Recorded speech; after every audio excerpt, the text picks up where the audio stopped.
cause injury due to electrical shock, fire, or electrocution, a plug or electrical cord should not have exposed wiring.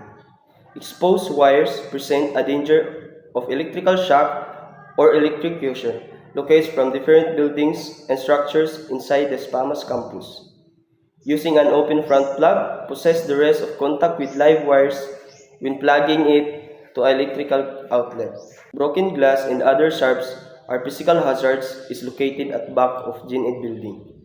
Broken glass also has the potential to be a health hazard if it is contaminated with toxic chemicals, blood, or infectious substances which may enter the body through a cut or puncture. Damaged roof of Gen Ed building can structural failures cause a building to partially or totally collapse, resulting in catastrophic injuries and deaths. A structurally defective building can collapse while it is under construction or while it is being used, depending on the severity of the defects.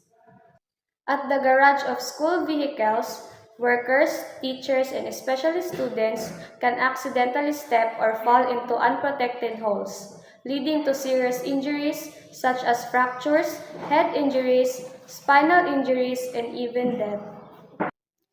This tube inducted in the ground of Spamas campus is hazardous because you may stumble and fall and it can result in injuries. The most common ones are injuries, cuts, bruises, fractures, and dislocations, but more serious injuries can also occur.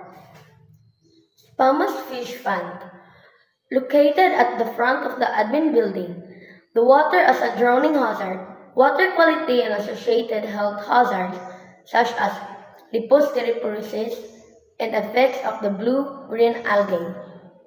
Interaction of the water with features such as step, banks, slips, streets, and falls, slit, and overhanging branches. At the side of yellow building, workers, teachers, and specially students can accidentally step or fail into an unprotected sinkhole, leading to serious injuries such as fractures, head injuries, spinal, spinal injuries, and even death. Hanging metal located at the old building can be hazardous due to the risk of entanglements and injury, and circumstances where metal objects are suspended loosely or at the head level. People may accidentally walk into them, leading to cuts, bruises, or more severe injuries. Hanging metals, wires, or cables can be pose a tripping hazards resulting in falls and potential fractures or sprain. Additionally, if the metal is sharp or heavy, it can cause lacerations or impact injuries upon contact. Awareness of surroundings and proper installations and maintenance are essentials to mitigate the risks associated with hanging metal objects.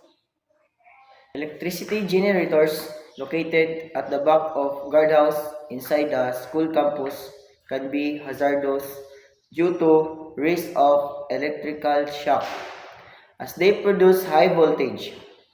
Improper handling or maintenance can lead to accidents such as fires or explosions.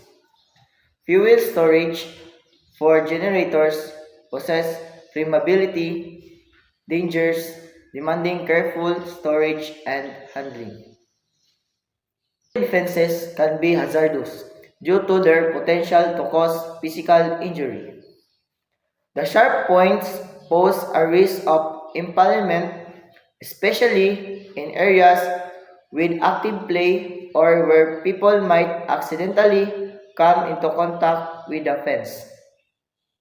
Climbing or falling onto pointed fences can lead puncture wounds or serious cuts. Maintenance of such fences becomes crucial to prevent rust and degradation that could make the point more hazardous over time.